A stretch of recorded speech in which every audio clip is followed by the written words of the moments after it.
What's up, YouTube? Demi here with some cool things to share with you. More synthesis spoilers. I'm in the middle of uploading the 40K subscribers stream VOD, which we did yesterday. So if you missed that, it'll be on YouTube soon. But it's a 7-hour video, so it's taking forever to upload.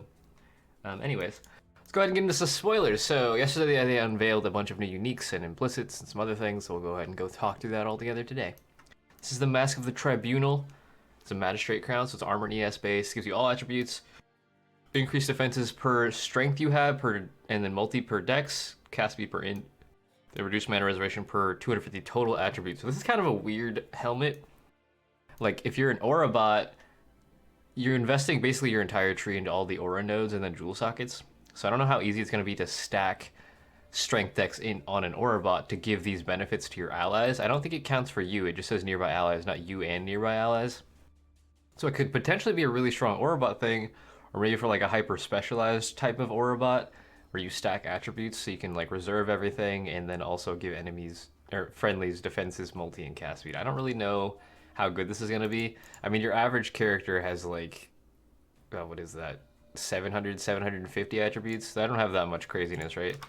So I would get -3 or 3% reduced mana reservation, and then I would give like 8% increased defense, 28 multi, and 2% cast speed for an average character. That's pretty shit.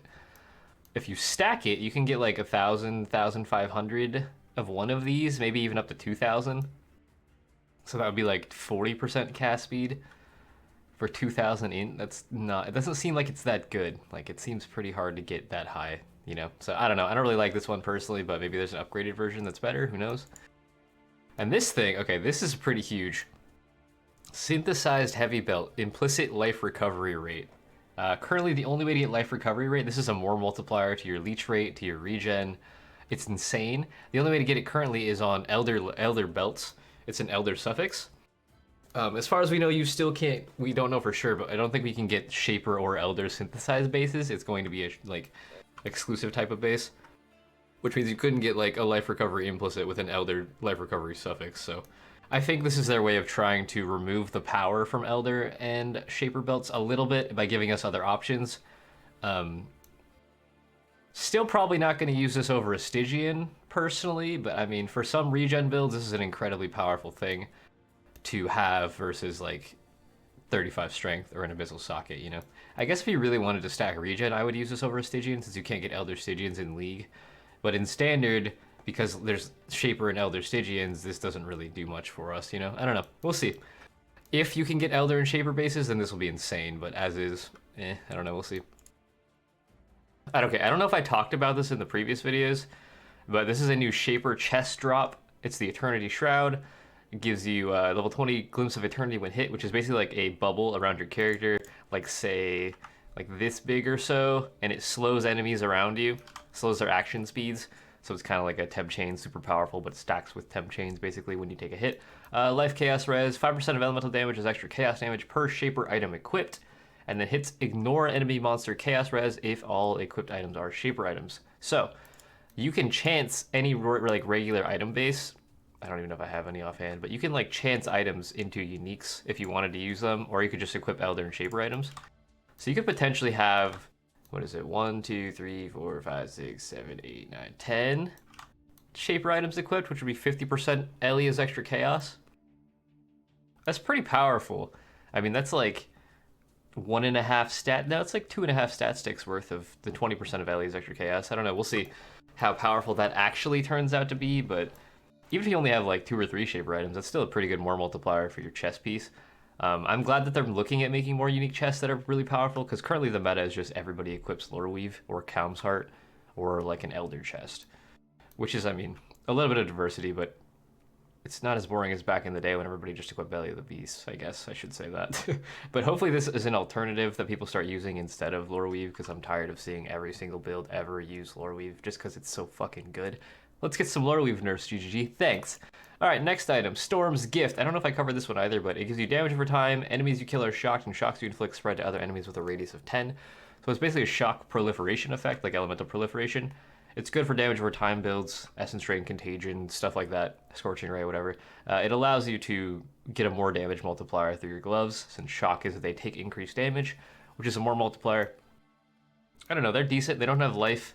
They have barely any resist, but this sort of prolif effect means that potentially you could play on a non-elementalist character using an impulses, and you would get your shocks to prolif everywhere, which means everything would explode with the impulses implicit, or the impulses explosion. So I can see that being pretty useful for everybody who wants to clear speed and doesn't want to be an elementalist. This is really good for that. Next item, Vixen's Entrapment. So this is really, really cool. It gives you an additional curse in your glove slot. Currently, you can only get curse through like the implicit on your amulet, through Dodre's rings, and through a pair of boots, I believe. And then there's a chest. We don't have a helmet, a gloves, a belt, a weapon, or a quiver yet. So this adds another curse potential max, which I think we already have more curses than you can even equip in the game. But the only other two ways are Occultist Ascendancy and the +1 curse node on the skill tree. But either way, it's a really cool pair of gloves. You get cast speed with curses, you get spell damage, leashes energy shield for each curse on an enemy, so kind of like the Jewel implicit that we covered the last time, which I guess I didn't say that. I'll link the video for the previous news post in the description. The implicits on Jewels where you can get spell damage, leashes life, or life as energy shield, whatever. It's pretty cool. You get that here as well, and then you get the trigger socketed curse spells whenever you cast a curse. So this will allow us, like, they seem to be encouraging the self-cast curse meta instead of only applying them through curse on hit or through blasphemy aura. This will allow you to have like 4 curses, or I guess 3 curses and an empower or something in your gloves. And you can have like a 6-link curse set up in your chest, and you can just cast them all at once, which is really powerful and really cool. I think this is like Occultist Ascendancy, more or less, in a pair of gloves, is what people have been saying. I like that. All right, I got some more div cards. Pretty simple stuff. This is the landing. It's literally like, I keep saying Space League. Look, they're coming from space and landing on a battlefield. But these are harbingers, warriors of a distant land, embarking on a journey for which they may not return, which they'll be all the better for. So I'm pretty sure this is where Kvass is from. I think he's a harbinger, or like an exiled harbinger, or a harbinger who failed guarding the portals, or I don't know what it is, but this gives you the beachhead map, which is the harbingers map. Pretty solid. I mean, we don't really have an easy way to get them beyond spamming harbinger orbs, which are fairly hard to get, so adding a div card to access that is kind of nice. I'm not sure what they're going to drop from. If I had to guess, I would say they drop from like actual harbinger spawns in maps. That way you can get pieces of that, and then you'll be able to get the beachhead out of it. I don't know, it's a pretty cool div card. And the last spoiler for today is the new div card, 7 Years Bad Luck. It gives you a mirror shard. So it's this is like, the way that the div card rarity stuff works is the rarity of the div card is based off what it gives, like that item, divided by however many cards it is. So this gives you a mirror shard, which is about the same rarity of a mirror, but it's 13 times as common. But that translates into, you need 20 mirror shards to get a full mirror. So this is a 1/260th of a mirror, which is just like ridiculously huge. Like that many cards for a set. I don't know any other div cards that require that many things to finish the item, you know? So the way I see this is that most players will probably never see this drop. If they do see it drop, they're just going to sell it to some really rich person who's going to like buy the full set and buy 260 of these cards to end up generating a mirror. It does add more mirrors to the economy over time, but it's going to be like nearly impossible to fill out a full set. Like, I think if anybody buys 13 of these, they're just going to sell the mirror shard. They're not going to like hoard another 19 times 13 cards to generate a full mirror, you know? It's kind of weird. I mean, it's for people that get it, it's just going to be a little bit of extra currency, which is what most div cards are. They're not going to bother to complete the set. They're just going to like go turn it in and be like, oh, I got a div card, it's worth 20 chaos. Wait, let me see how much this is worth actually.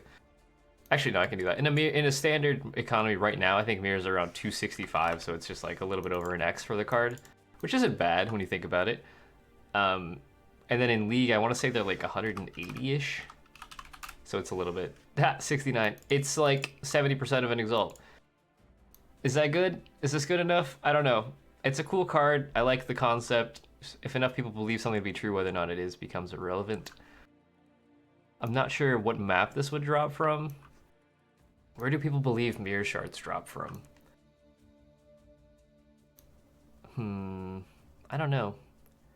I don't know where you would say this is. I also wonder why they didn't have like the actual Mirror of Kalandra graphic. Like this graphic. They could have had this, and it would have been cool.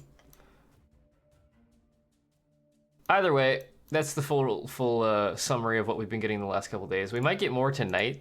But since I can't do anything while this video is uploading, I'm at like what 270-ish ping while this video is uploading. Look at this.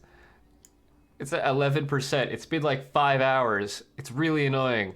But yeah, either way, I'll quit ranting about it. I hope you guys are enjoying the spoiler season, and I'll see you in the next video. That will be Demi out.